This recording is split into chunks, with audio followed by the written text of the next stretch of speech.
성공 예감 김방희입니다.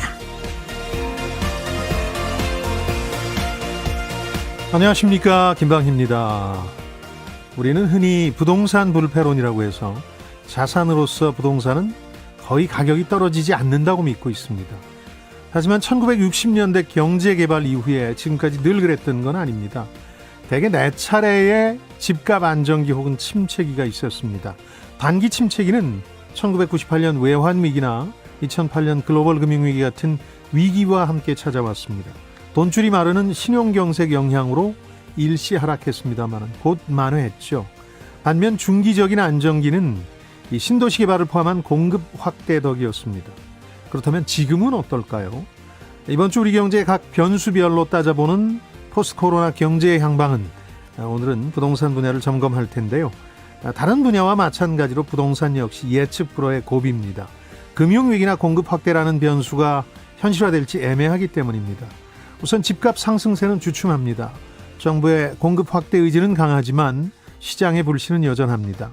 공시지가 현실화 계획에 따라 보유세는 강화되고 있는데 그렇다고 영끌을 해서까지 부동산을 사야 한다는 열기가 완전히 꺼지지는 않았습니다. 금융위기까지는 아니더라도 금리 불안이나 발작에 대한 전망도 끊이질 않습니다. 일부 유튜버를 중심으로 부동산 폭락론까지 퍼지고 있습니다. 한마디로 한치 앞을 알 수 없는 상황이 전개되고 있는데요.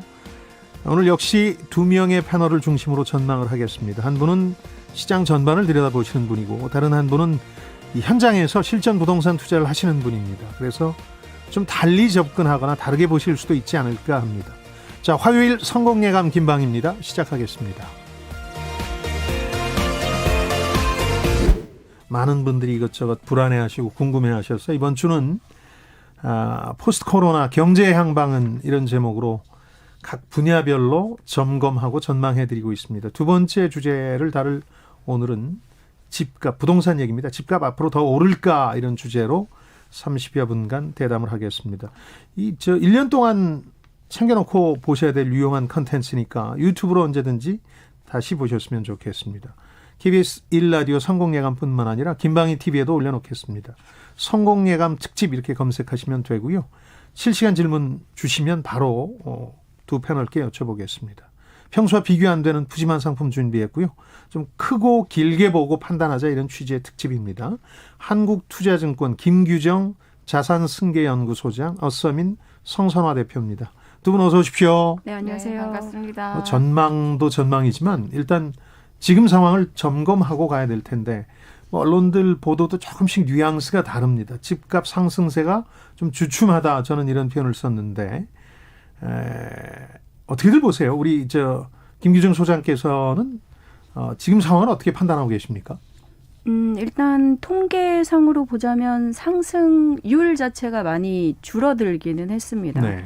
서울 아파트값 기준으로 봤을 때 주간 단위 이제 가격 상승률을 한국부동산원이나 뭐 KB국민은행 그렇죠. 같은 데서 발표하고 있는데 주간 상승률 수치 자체가 2월 중반 정도부터 계속해서 감소하고 있어요. 그래서 이제 시장에서는 통계상 상승세는 조금 진정이 되어가고 있다라고 얘기를 하고 있고요. 예. 전체적으로 뭐 대출 규제라든가 세금 문제 이런 것들 그리고 이제 너무 오른 가격에 대한 부담 때문에 거래 자체가 잘 되지는 않아서 거래가 많이 줄어들어 있다 보니까 점진적으로 안정을 찾는 게 아니냐라는 기대들도 있긴 합니다. 실제로 종전 거래 신고 사례보다 가격이 내려서 낮춰서 거래했다는 케이스들도 신고가 되고 있어서 예. 기대감들은 이제 하락 기대들도 어느 정도 올라오고는 있는데요. 네. 다만 동시에 시장에 보면 종전 이제 실거래가 신고 사례보다 높은 가격에 거래된 케이스도 동시에 존재를 하고 있고요. 통계상 상승폭이 둔화됐다는 거지 여전히 오르고는 있거든요. 그래서 전반적으로 진정되고는 있지만 아직은 뭐라고 판단하기 어려운 좀 혼란스러운 상황이 아닌가 그렇겠네요. 싶습니다. 상승 하락이 모두 동시에 존재하고 있는 상황으로 분석이 되고 있어요. 예, 그 통계로도 이제 그렇게 판단되지만 경제 현장, 이 부동산 현장은 어떤지 둘러보시잖아요, 우리. 네, 저는 뭐 한 2주에 한 번, 네. 그리고 뭐 일주일에 한 번씩 이제 현장을 나가보면 예. 이제 현장에서 딱딱 분위기를 느낄 수 있는 게 예. 이제 공인 중개사 분들이 이제 반기는 정도. 그렇죠. 그게 네. 중요하죠. 되게 이제 이렇게 바쁘실 때는 예. 잘 쳐다도 안 봐주시다가 근데 이제 요즘 같은 때가 굉장히 친절하시고 이제 집도 볼 수 있는데도 거의 안 보여준다. 이런 집들이 되게 많았었는데 네. 요즘에는 보면 이제 볼 수 있는 집들도 코로나도 늘어났다. 불구하고 조금 더 늘어나고 어허. 그리고 보면 이제 금매라는 네. 단어 자체를 네. 올 초만 하더라도 그런 게 있을 수가 없었죠. 네. 혹시 금매 있어요? 요즘 시장에 무슨 금매예요? 이런 반응들을 많이 보였었는데 예.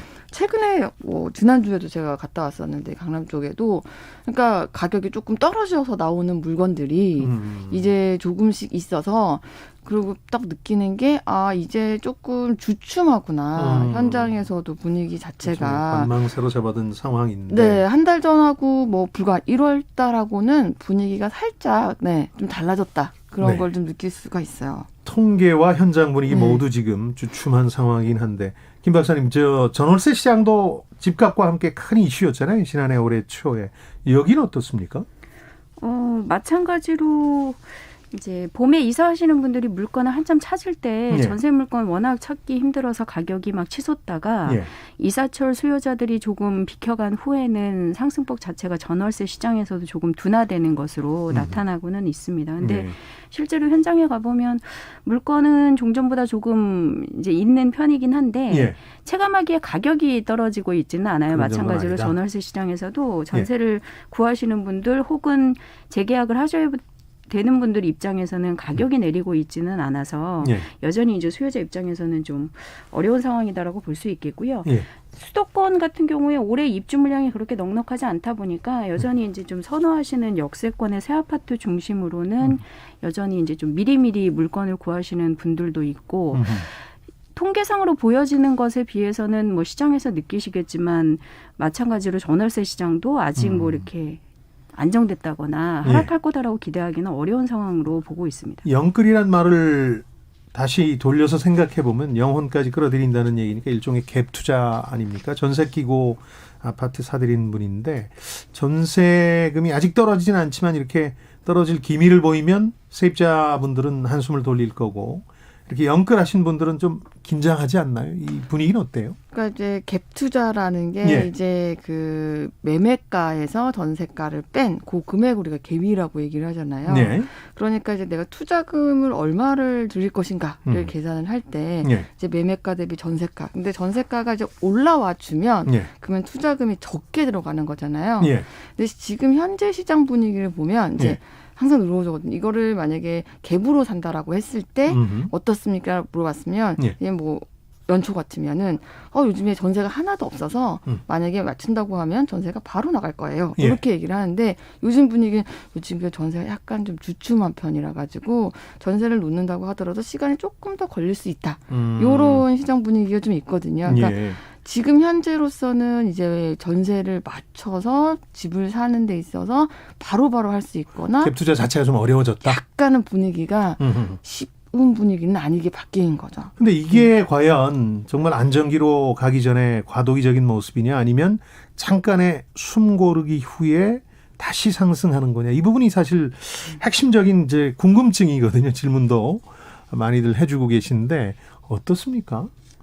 일단 하락으로 가는 전조현상이라고 보기에는 좀 어렵지 않나라고 개인적으로 생각이 들어요. 일단 수치가 좀 둔화되면서 종전보다는 덜 오르고 있다는 뜻이기는 한데 여전히 시장에서는 내 집 마련을 위한 주택 구매나 주거 안정을 위한 전세 찾기나 이런 거에 이제 관심을 보이는 수요군들이 계속 대기를 하고 있는 상황이어서 여기에 약간의 금리 변동 혹은 제도적인 영향 혹은 지금 서울시장에서 얘기가 되는 것처럼 선거 이슈 관련된 개발 호재 이런 것들이 조금만 또 영향을 미치면 심리적으로 변화가 되면서 가격 흐름이 어떻게 바뀔지 사실 지금 섣불리 판단하기가 좀 어렵거든요. 상당히 예민해졌다고 볼 수도 있겠군요. 그래서 지금은 사실 어떤 단계로 가고 있는 중간이다라고 좀 섣불리 판단하기보다는 잠깐 숨 고르고 있는 상황으로 보면서 여러 가지 영향을 미칠 수 있는 변수들이 수요자들의 마음을 어떻게 움직이고 있느냐를 계속 좀 주시하셔야 되는 상황이 아닌가 싶습니다. 사실 지금 주식 시장도 비슷하거든요. 이제 금리 상황이라든가 경기 회복 속도 같은 거, 코로나19 확진자 상황 같은 것 때문에 계속해서 이렇게 조정 상황에서 눈치를 보고 있는 단계인데 부동산 역시 비슷하다. 성 대표께는 이거 여쭤보고 싶어요. 유튜버들 중심이긴 한데 네네. 폭락론이 굉장히 많이 나오는데 예, 저도 그건 왜 그렇고 어떻게 생각하세요? 사실 저도 예. 궁금합니다. 예. 풍랑론의 이상할 근거가 정도로 뭔지. 이게 많이 나오는데 실제 그런 시장에 심리가 있어서 그런 건지 아니면 그게 자극적이니까 유튜브 독자들을 끌기 위해서 그런 건지 그게 궁금한데. 저는 이제 개인적으로는 예. 그 말씀하신 의견에 좀 동조를 하는 게요. 예. 사실 지금 제 개인적으로 봤을 때 지금 현재 시장이 폭락한다라고 보기가 사실 힘들거든요. 예. 그러니까 저는 이제 수요와 공급을 보는데 네. 올해만 하더라도 서울시에서 원하는 집이 거의 2만 채 정도가 부족한 상황이거든요. 예. 근데 이게 이제 비슷한 게 이제 2017년도에도 예. 비슷하게 한 2만 채 정도가 부족한 상황이 나타났었는데 예. 그때도 이제 하반기 이후에 집값이 폭등을 했었거든요. 예. 근데 제가 보는 지금 뭐 매매나 전세 가격 상승률이 꺾인 상황은 시장이 맨날 쭉 오를 수가 없거든요. 그렇죠. 늘 살짝 이제 좀 조정을 있는 국면들이 나오고 작년 같은 경우에도 쭉 오르다가 이제 뭐 한 9월, 10월 이 정도에 좀 조정이 있다가 또 11월, 12월 또 팍 올라왔었거든요. 그래서 지금 뭐 전세가 안정됐다기보다는요. 예. 지금 가보면은 전세값이 거의 미니멈 1억씩 올라와 있는 상황에서 이게 어느 정도 이제 해소되고 나니까 약간 주춤한 상황이기 때문에 폭락까지 이어서 생각하는 건 좀 예. 무리다 이런 말씀이신데 네. 지금 유튜버 한 분이 여러 가지 요인들을 꼽고 있어요. 사실은 폭락론의 근거가. 근데 뭐 아까 말씀드렸습니다마는 단기 침체라든가 안정기는 있었지만 폭락은 여러 번의 예고에도 불구하고 현실화되지 않았는데 이분은 임대사업자 8년 장기 보유가 끝나면 매물이 꽤 쏟아질 텐데 대폭락되진 않을까요 하고 HLB님이 여쭤보셨는데 김 박사님 생각은 어떠세요? 일단 그 부분에 대해서는 임대 사업자 제도 이제 인센티브들이 많이 없어진 다음에 분위기니까. 계속해서 제기가 된 부분인데 예. 제가 봤을 때는 약간 장기 보유 가치 측면이 아니라 실제 임대 수익 면에서 갖고 계신 중소형 규모의 주택들이나 예. 뭐 연립이라든가 소형 아파트 같은 경우에는 실질적으로 보유 혜택이 미래에 좀 줄어들더라도 계속해서 임대 차익용으로 갖고 계신 물건들이 많거든요. 예. 그래서 그런 소형 주택들은 계속 활용하실 가능성이 좀 더 높다고 보고 확 쏟아지거나 반면에 그러진 않는다. 그렇죠. 시장에 이슈가 됐었던 게 이제 투자 목적으로 갖고 있는 좀 좋은 지역의 아파트 같은 것들을 소위 이제 절세를 위해서 임대사업자 제도를 쓰셨던 분들이 그 물건들을 혜택이 없어졌다고 팔 것인가의 그렇죠. 문제인데 예. 그 부분에 있어서는 사실은 좀 보유하고 싶은데 세금을 줄이려는 목적으로 제도를 쓰셨던 분들이 많기 때문에 네. 판다고 하더라도 그렇게 시장의 흐름을 바꿀 정도의 상황은 아닐 거다라는 물량이냐? 생각들이 좀 있고요. 예. 동시에 근데 임대사업자 제도가 축소되면서 그러니까 민간 임대 공급을 좀 장려 뭐 일종의 그렇게 좀 유도했던 정책들이 사라지면서 예. 민간 사이드 전월세 공급이나 이런 것들은 조금 변화가 있기는 했죠. 그래서 네. 어떻게 보면 그 측면보다는 이제 민간 공급을 뭔가 절세 효과 같은 것들을 통해서 지원했던 물량들이 줄어들게 되면서 예. 임대차 3법 영향이랑 좀 맞물린 전월세 시장의 불안 같은 것들이 이후에 수급에 미치는 영향이 좀 더 크지 않나 싶어요. 그래서 그렇군요. 사실은 지금 유튜버 분들이 말씀하시는 폭락론도 말씀하신 것처럼 아까 올라온 것처럼 매번 있어 왔는데 예. 제가 볼 때는 좀 돌려서 생각하면 수요자분들이 기대하기 때문에 그런 것들이 최근에 이슈가 되는 게 아닌가 싶어요. 너무 많이 올라서 예. 좀 내렸으면 좋겠는데 네. 게다가 정부가 공급도 막 이제 쏟아낼 거라고 하니 예. 이제 좀 떨어져 주지 않을까라는 기대와 기대가 함께 반영된 전망이다. 그런 콘텐츠들이 이제 또 관심을 받게 되는 시기가 온 것이죠. 그렇죠. 그 공급 얘기를 해보죠. 사실 단기 침체는 금융위기와 함께 왔고 중기적으로 좀 안정됐던 적은 역시 신도시 개발 같은 걸로 대량 공급이 이루어졌기 때문인데 올해 아까 김 박사님 말씀해 주셨지만 물량은 시원찮은데 앞으로 2, 3년 내 예고된 것들은 많잖아요. 지금 김나라 님도 이사 대책 이후에 그 2차 공공택지 분양 이건 언제 발표됩니까? 지역 발표를 말씀하시는 것 같은데 관심도 고조되고 있고 한 뭐 3년 후부터 이제 시작해서 한 5년 후쯤 되면 공급량이 늘어나는 건 분명한데 이게 영향을 미칠 것 같습니까, 성 대표님? 저는 사실은 이 공급이 어떻게 보면 시장을 어떻게 잡는 요소가 분명히 될 수 있다고 생각을 하는데요. 예. 지금 현재 LH 사태가 좀 터지면서 예. 그러니까 지금 공급의 주체 자체가 흔들린 지금 흔들흔들 네, 그러니까 뭔가 추진력을 동력을 잃어가고 있는 이런 상황이고 어떻게든지 일단은 지금 뭐 선거 때문에 약간 이슈가 묻혀가는 그런 것도 있지만 예. 결국에는 정리가 될 수밖에 없는 상황이거든요. 예. 이렇게 됐든 저렇게 됐든 예. 그러면 그 주체 자체가 흔들리고 전 지금 어떻게 보면 레토릭으로 예. 공급 확대에 대한 얘기들이 굉장히 많이 나왔지 예. 실질적으로 적용이 돼서 시장에 효과를 미칠 수 있는 것들은 거의 없다라고 보거든요. 그러니까 지금 하겠다라고 하는 것들은 많은데 네. 그게 과연 원래 하겠다고 했던 대로 잘 될 수 있을까라는 거에 대한 의문이고요. 정부의 의지는 강한데 시장의 불신 또한 강하다. 네. 제가 그렇게 말씀드렸는데 그런 상황이라는 네, 뜻이죠. 네, 네. 그래서 저는 이게 그 만약 이 계획대로만 된다고 하면 예. 당연히 지금 엄청납니다. 지금 전국에 83만 가구거든요. 예. 그리고 뭐 서울시장 후보들 얘기하는 것도 보면 엄청납니다. 이게 그렇죠. 과연 서울에 쏟아질 수 있는 폭탄이냐 정도로 예상이 되는데 예. 그렇게만 된다고 하면 당연히 집값 잡히겠죠. 근데 하지만 현실적으로 그것은 쉽지 않다. 불가능하다. 쉽지 않다라고 볼 수 서울시장 있습니다. 선거 얘기를 해 주셨으니까 D-1입니다. 내일 투표일인데 네, 이 부동산 문제 관련해서는 공급 확대, 특히 재개발 재건축 규제 완화 쪽으로 목소리가 모아져서 누가 되더라도 조금 이 공급 확대 뭐 이런 쪽에 초점이 맞춰진 거 아닌가 싶기도 한데 어떻게 보십니까? 네, 말씀하신 것처럼 예. 뭐 후보분들이 많기는 한데 예. 워낙 많으시니까 대표적으로 이제 앞번호에 있는 분들 위주로 좀 말씀을 드리면 예.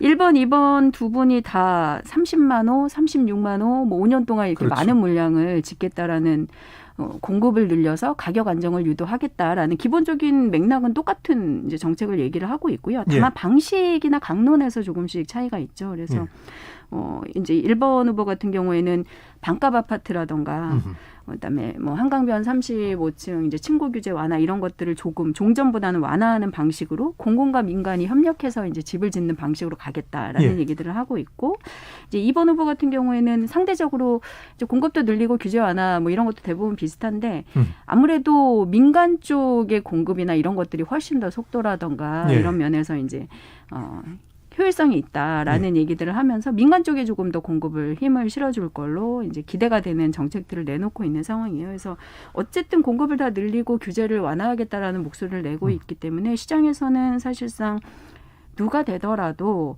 종전보다는 건축 규제라든가 용적률이라든가 층고라든가 이런 것들이 조금 더 완화돼서 건축 부분이 조금 활성화될 수 있겠다. 그래서 인프라 투자 같은 것들이 되면 어쨌든 부동산 시장에서는 땅값이 오르고 그래서 이제 전반적으로 주택 가격이나 이런 것들이 다시 들썩일 수도 있겠다라는 생각들을 하고 있고 실제로 그래서 서울 강남권에서는 대표적인 이제 재건축 추진 대상 아파트 지구들이 뭐 실제로 이건 때문에 가격을 올렸는지는 모르겠으나 호가가 오른 케이스들도 많아지고 실제 그러니까요. 이제 상승률 자체도 올라가고 있는 상황이어서 이후에 서울시장 규제 완화 뭐 이제 임기 동안 얼마나 빨리 제대로 이제 공약을 실천할지는 봐야 된다고는 하지만 예. 재건축이 활성화될 거다라는 기대는 확실히 다 시장에 전달이 되고 있는 것 같습니다. 그러니까 공급 확대와 규제 완화라는 게 장기적으로 보면 물량을 쏟아내서 부동산 시장 안정에 기여할지 모르지만 단기적으로는 집값을 다시 들썩이 할 가능성이 높은데 이 서울시장 선거 결과 물론 임기 1년 시장입니다마는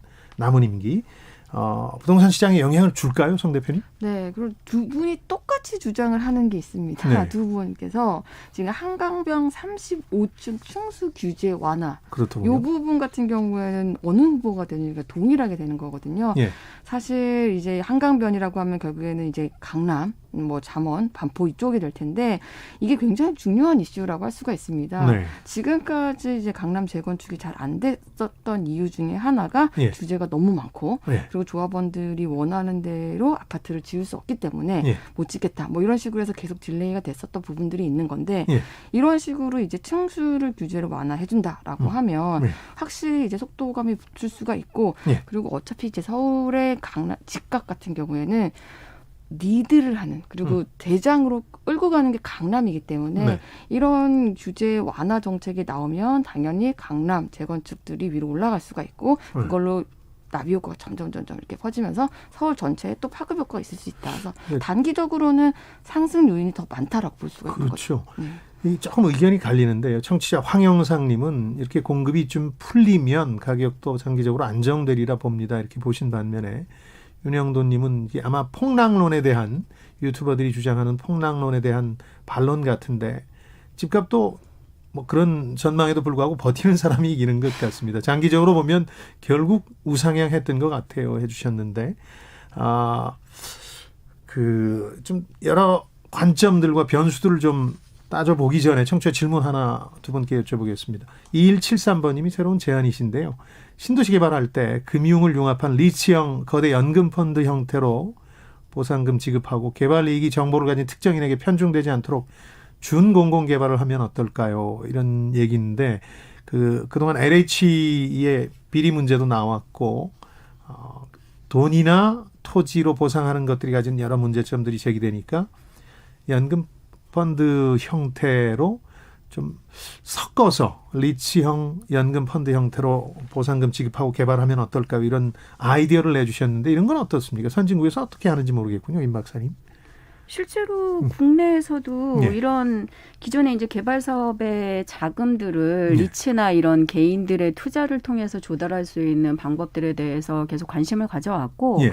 지난해 같은 경우는 정부가 그런 근거 제도나 법률 등도 좀 개정을 해서 사실상 했었죠. 예. 상품화는 할 수는 있는 네. 상황이기는 합니다. 근데 네. 이제 실제로 LH를 통한 신도시 아니면 택지 조달 방식이라던가 개인들이 이제 토지에 뭐 저리에 대출을 빌려서 개발을 하는 방식들 자체가 현재 금리 상태에서 충분히 이제 가능한 상황이다 빠르니까, 보니까 그렇죠. 그렇죠. 그래서 네. 실제로 이제 개인들의 투자나 이런 것들을 통해서 자금을 조달해야 되는 이런 방식화를 원하는 혹은 적합한 모델들 참여를 유도해서 이런 상품들을 많이 만들기가 사실은 좀 현재 시점에서는 쉽지는 않은 상황으로 좀 판단이 돼요. 그래서 네.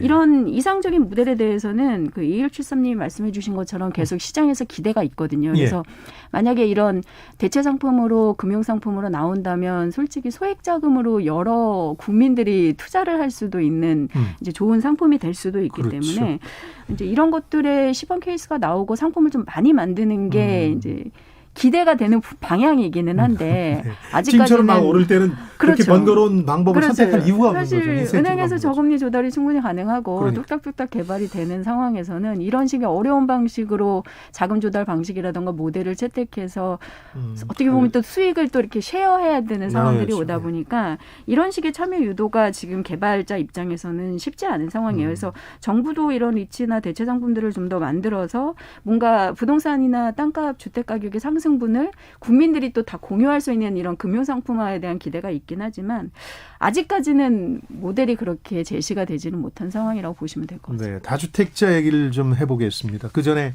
7698번님이 서울의 아들 소유 아파트를 시장에 내놨는데 팔리질 않고 있습니다. 요즘 좀 주춤하니까요. 그 가격 요건이 맞지 않으면 잘 팔리지 않는 경우도 나오고 있습니다.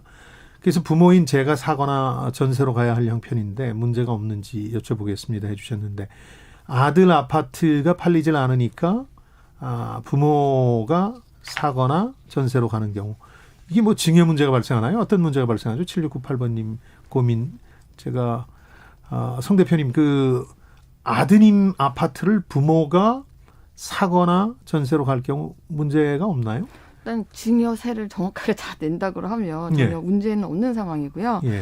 지금 이런 경우들이 사실 시장에서 굉장히 많이 발생을 하고 있습니다. 그러니까 예전 같으면은 뭐 팔겠다 오른 가격에 이랬는데 지금은 그렇지 않다 보니까 증여로 문제를 풀려고 하는 거죠. 네. 근데 사실 이게 또 세금 문제도 있고요. 지금 같은 경우에는 안 팔려서 지금 직접 이렇게 부모 간에 얘기인데. 거래를 하겠다고 말씀하시는 거지만 절세를 위해서 이렇게 하시는 것도 세금에 지금 현재 시장에서는 굉장히 많은 상황이 나오고 있거든요. 그래서 이것도 저는 뭐 가능하다라고 하면 추천드릴 수 있는 방법 중에 하나다라고 말씀드릴 수 있을 것 같아요. 다주택자 매물에 대해서 좀 정부 쪽은 기대를 하고 있죠. 이게 6월부터 양도소득세 부담이 커지거든요. 지금 당장 공시지가 올라서 보유세 부담 커진 것도 있지만 그래서 기본세율이 6에서 42%인데 45%죠. 45%죠. 네네.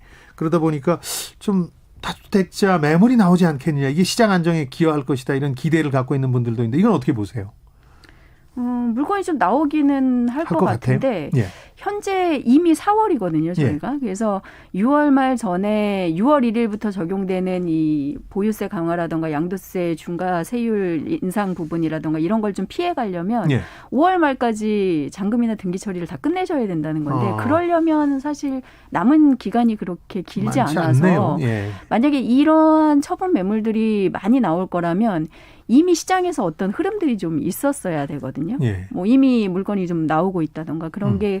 근데 현장에서는 아직까지는 이런 이슈 때문에 물건을 뭐 어느 정도 가격에 팔 수 있느냐라는 질이라던가 처분 매물을 좀 조정할 때 내놓겠다라던가 이런 이제 매도자들의 주문들이 그렇게 늘어나는 양상들이 좀 보이지는 않는 것 같아요. 그래서 정부의 기대와는 다르게 물건이 그렇게 많이 나오지 않을 것 같다라는 게 좀 제 판단입니다. 물론 이제 6월 1일이 되면 종전의 규제 지역에서 기존 세율에 10% 20%포인트씩 더 내던 거를 10%포인트씩 더 올리셔야 되거든요. 그렇죠. 20에서 30%포인트까지 이제 중과 세율이 더 높아져서 부담이기는 하고 올해부터 보유세도 많이 늘어나시잖아요. 그래서 꼭 팔아야 되고 세금을 대응하기 어려운 분들은 일부 팔 수도 있겠으나 사실상 좀 파실 분들은 이미 전년 내에 뭔가 세금을 좀 완화해주는 인센티브 기간이 있었을 때 웬만큼 파신 게 아닐까. 실제로 지난해 주택거래 물량이 사상 최고치 기록을 했었잖아요. 그래서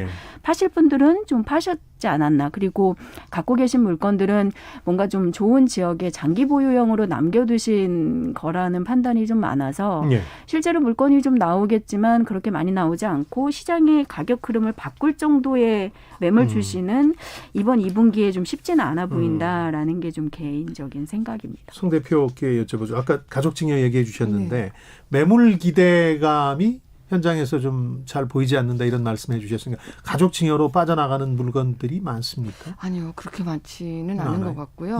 말씀하셨다시피 이미 그게 다 정리가 된 상황으로 보여지거든요. 왜냐하면 이미 이제 세금이 오른다는 거는 1년 전부터 예고가 됐던 거기 때문에 지금도 보면 한 10집 중에 한 집 정도가 뭐 세금 문제로 뭐 6월 전까지 팔아야 되기 때문에 5월 말까지 잔금을 해달라.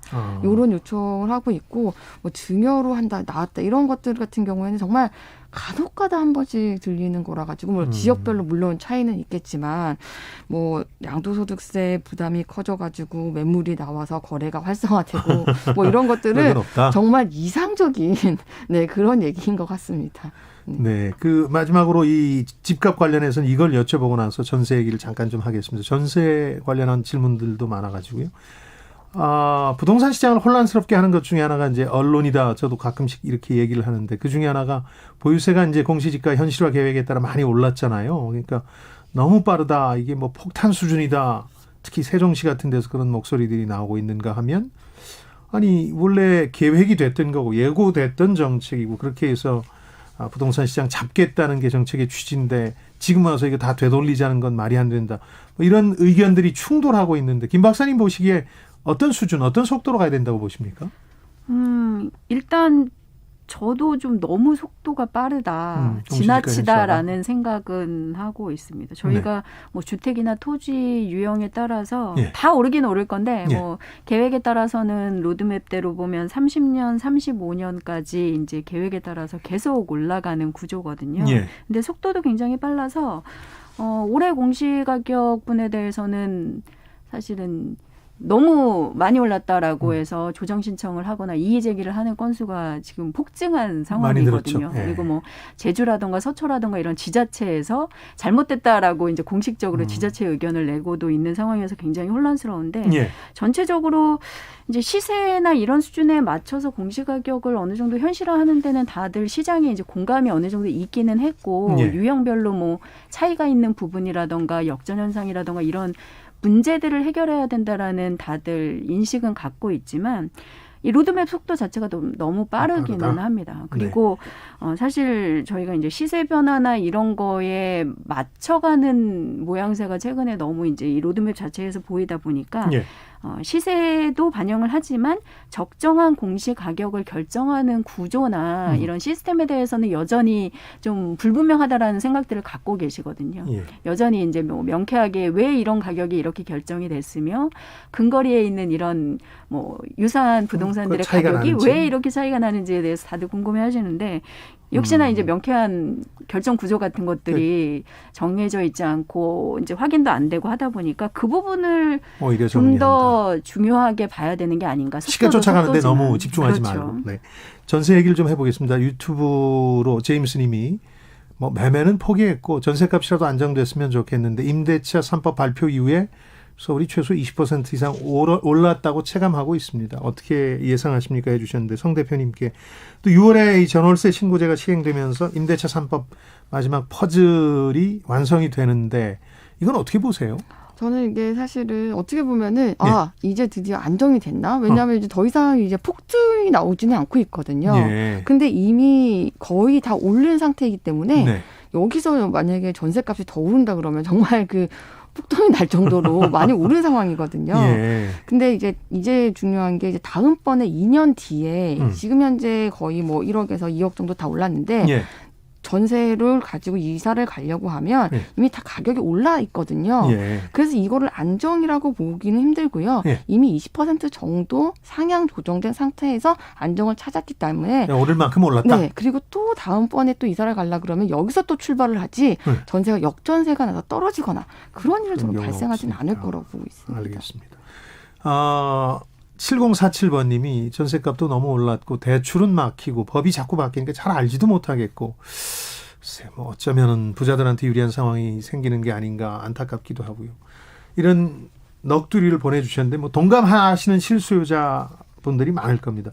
청약제도 얘기를 잠깐 해보겠습니다. 이게 너무 복잡해서 우리 성 대표님처럼 아주 그 발빠르고 영악한 분들 아니면 제대로 이해하는 분이 많지 않거든요. 이거 개편한다고 정부 여당 쪽에서도 얘기는 해놓고 있는데 이건 어떻게 바뀌어야 될까요, 김 박사님? 일단 지금 정부가 이사 대책으로 내놓은 공공 주도 방식의 공급에 있어서는 네. 종전보다 뭐 순차제로만 해서 오랫동안 이제 통장을 보유해 오신 무주택자분들에게만 유리했던 게 좀 예. 추첨제라든가 이런 걸 늘리면서 가능한 젊은 분들에게도 좀 가능한 부분이 좀 열리긴 했어요. 그리고 그렇죠. 계속 문제가 돼왔던 뭐 신혼부부나 청년층들의 소득 부분 같은 걸 조금 끌어올리는 이런 것들이 바뀌긴 했는데 네. 여전히 좀 부족하다는 지적이 많습니다. 예. 사실 살만한 여력이 되시는 분들은 대부분 이 소득 규정이라든가 이런 것 때문에 뭐 신혼부부나 이런 거 참여를 못 하시는 상황이고 네. 또 그런 게 되시는 분들은 상대적으로 또 분양가나 이런 것들이 계속 부담이 돼서 잘 맞아요. 이제 참여를 못하는 부분이어서 사실 소득 부분이라든가 이런 것들의 전체적인 정비가 좀 필요하고는 하고요. 예. 저희가 전체적으로 연령대를 뭐 장기 무주택자, 뭐 청년, 신혼 이런 시장의 정책적인 이슈에 따라서 계속 볼륨을 바꾸고 제도를 바꾼 게 어떻게 보면 제일 큰 문제라고 판단이 누더기처럼 돼서 돼버렸죠. 예. 전체적인 골격을 새로 세우는 게 제일 중요한 상황이 아닌가 싶습니다. 성 대표님께 여쭤보죠. 네. 영끌했던 30대 고민이 깊어지고 있는데 무리해서라도 지금 사야 됩니까?